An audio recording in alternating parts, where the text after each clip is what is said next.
दोस्तों, आज के इस वीडियो में हम आपको एक ऐसी जगह के बारे में बताने जा रहे हैं जो 4 धाम नहीं बल्कि एक ही धाम है। इसके बावजूद भी लोग इसे 4 धाम कहते हैं।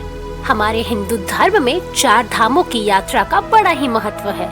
हम अक्सर अपने बड़े बुजुर्ग से सुनते हैं कि यदि 4 धाम की यात्रा कर ली जाए तो मानव जीवन सफल हो जाता है। पर क्या आपने कभी सोचा है कि ऐसा क्यों कहा जाता है? ये 4 धाम ऐसे पवित्र स्थान माने जाते हैं जहाँ जाकर आपको एक अलग ही तरह का अनुभव होता है। 4 धाम की यात्रा करते समय हो सकता है कि ज्यादातर लोगों को ये मालूम ना हो कि ये 4 धाम कहाँ है और हमारे जीवन में इन 4 धामों की यात्रा करने का क्या महत्व है। दरअसल उत्तराखंड में गंगोत्री, यमुनोत्री, केदारनाथ और बद्रीनाथ की यात्रा को ही हम 4 धाम कहते हैं। लेकिन अगर आपने इन चारों की यात्रा कर ली है तो ये एक ही धाम कहलाएगी, जिसे हम छोटा 4 धाम भी कहते हैं, जिसमें बद्रीनाथ के अलावा केदारनाथ का शिव ज्योतिर्लिंग, यमुनोत्री से यमुना का उद्गम स्थल और गंगोत्री से गंगा का उद्गम स्थल शामिल है।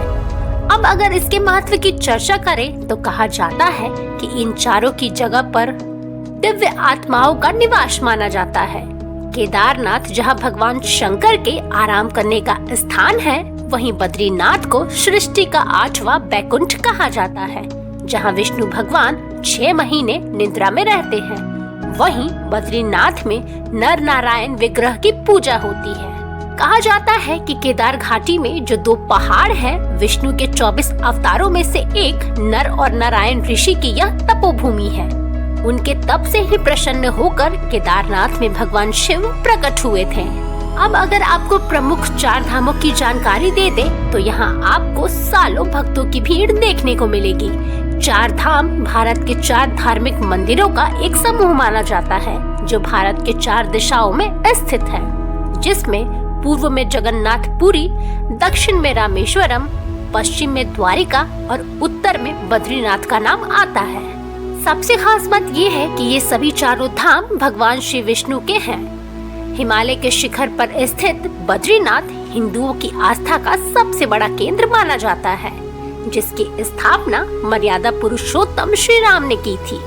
कहा जाता है कि बद्रीनाथ के दर्शन करने से पहले केदारनाथ के दर्शन करना काफी शुभ होता है। ये भी कहा जाता है कि मनुष्य को जीवन में कम से कम 2 बार बद्रीनाथ की यात्रा जरूर करनी चाहिए। अब अगर उड़ीसा राज्य में समुद्र तट पर बसे जगन्नाथपुरी की बात करें तो इसकी भी एक अलग अहमियत है, जहां आपको भगवान जगन्नाथ, उनके बड़े भाई बलभद्र और बहन सुभद्रा की मूर्ति देखने को मिलेगी। इसी में तीसरे 4 धाम के रूप में तमिलनाडु के रामनाथपुरम जिले में समुद्र किनारे पर स्थित रामेश्वरम है।